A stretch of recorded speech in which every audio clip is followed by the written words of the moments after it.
Using historiography to achieve maximum marks in Cambridge A-Level History, 9489 Paper 3, the Cold War topic. Paper 3 of the Cambridge International AS and A-Level History syllabus, 9489, is the Interpretations paper, worth 40 marks and lasting 1 hour 15 minutes. For candidates selecting Topic 3, the origins and development of the Cold War, the task is to analyze a single unseen extract from a historian and answer, what can you learn from this extract about the interpretation and approach of the historian who wrote it? Use the extract and your knowledge of the Cold War to explain your answer.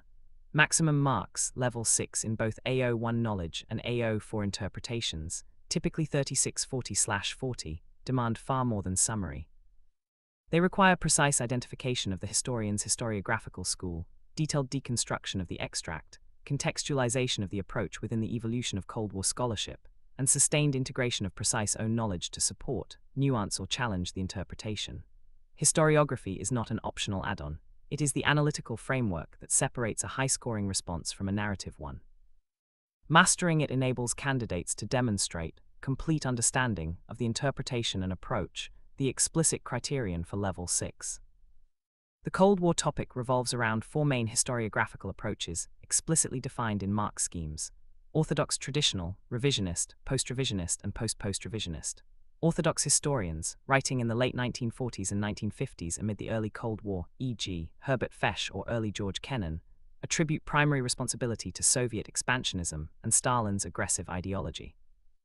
They portray the USSR as an inherently expansionist power that violated wartime agreements such as the Yalta and Potsdam conferences by imposing communist regimes in Eastern Europe.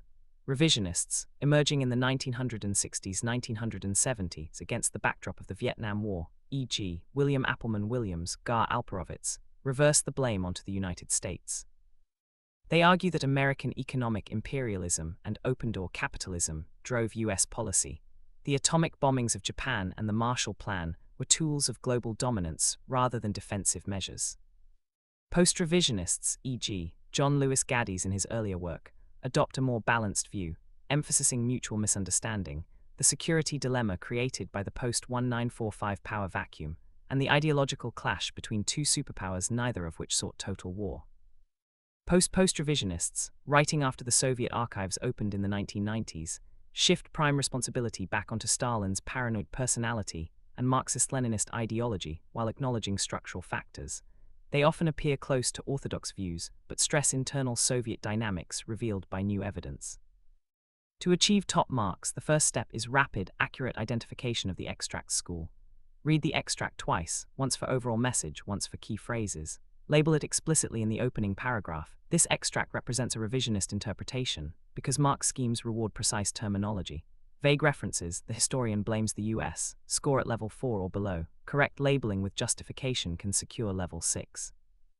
In the 2021 specimen for a revisionist extract, the high-level response immediately states the author blames US, active and aggressive, expansionism, notes the absence of Soviet culpability, and contextualizes the 1970s Vietnam-era tone. This sets up the entire answer. Next, deconstruct the extract systematically. Break it into thematic sections or paragraphs and quote directly, never truncate or paraphrase selectively. For each claim, explain what it reveals about the interpretation. If the extract argues that US policy would have existed apart from anything Russia might have done, link this to revisionist denial of Soviet agency and contrast it with post-revisionist emphasis on mutual hostility. Use the extract's language to prove the approach. A critical tone towards Truman's "tired of babying the Soviets" comment signals revisionist hostility to US decision-making. Simultaneously weave in own knowledge. Reference specific events, the Truman Doctrine 1947, Marshall Plan 1948, or Berlin Blockade 1948-49, to show how the historian's interpretation fits or distorts the historical record. For an orthodox extract blaming Stalin's paranoia, cite the 1945-46 Iranian crisis, or the imposition of communist governments in Poland and Romania as supporting evidence, while noting post-1990 archival revelations of Stalin's personal orders that strengthen post-revisionist readings. This dual use of extract and knowledge satisfies both AO4 complete understanding of interpretation and AO1 detailed, relevant knowledge. Contextualizing the historian's approach is crucial for Level 6. Mark schemes repeatedly reward discussion of when and why an interpretation emerged, An orthodox view written in 1950 reflects the climate of containment and McCarthyism. A revisionist piece from 1970 reflects disillusionment with US foreign policy in Southeast Asia. Post-revisionist interpretations post-1991 capitalize on glasnost-era documents, showing Stalin's obsessive security demands.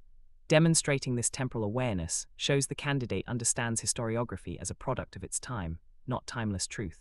High-level answers also evaluate the approach's strengths and limitations without descending into mere criticism. A post-revisionist extract might be praised for its nuance on the security dilemma, yet critiqued for underplaying ideology once Soviet archives are considered. This evaluative layer, always rooted in the extract, elevates the response beyond description. Structure reinforces rigor. A strong introduction, one paragraph, identifies the school, summarizes the core interpretation, and signposts the extract's key themes. Body paragraphs tackle each major claim in the extract, quoting, explaining its historiographical significance, supporting with knowledge, and contrasting with alternative schools. A conclusion offers a judgment, how convincing the interpretation is in light of later evidence, or how it fits the broader debate. Avoid narrative chronology. First came Yalta. Every sentence must illuminate the historian's approach. Time management is essential. 75 minutes allows roughly 10 minutes planning, 55 writing, 10 checking, so practice extracting the main message in under 5 minutes. Common pitfalls that cap candidates at level 4 include mislabeling, calling a post-revisionist extract simply orthodox, ignoring sub-messages, e.g., the extract's admission that conflict might otherwise have been avoided in a Stalin-focused piece, or over-relying on knowledge at the expense of the extract. Top scripts quote verbatim, deploy precise dates and names, Kennan's Long Telegram 1946, NSC 68 1950, or the 1990s archival releases, and demonstrate awareness that interpretations evolve. The specimen mark scheme emphasizes that only accurate, whole extract understanding of post-revisionism, Stalin's personality plus power vacuum, reaches level 6. Partial or incorrect labels drop to level 5 or 4. Ultimately, historiography transforms paper 3 from a comprehension exercise into a demonstration of historical thinking. By treating every extract as a window onto a specific school, candidates show they can navigate the shifting debates on Cold War origins, from wartime alliance breakdown to ideological confrontation, atomic diplomacy, and Stalin's paranoia. Regular practice with past papers, specimen extracts, and summaries of key historians builds the confidence to label, deconstruct, contextualize, and evaluate under timed conditions. Those who internalize the 4 approaches and their evidential anchors consistently achieve the sustained analysis and complete understanding required for the highest marks. In an exam where one question decides 20% of the A level, mastery of historiography is not merely helpful, it is the route to the A that rewards genuine historical insight.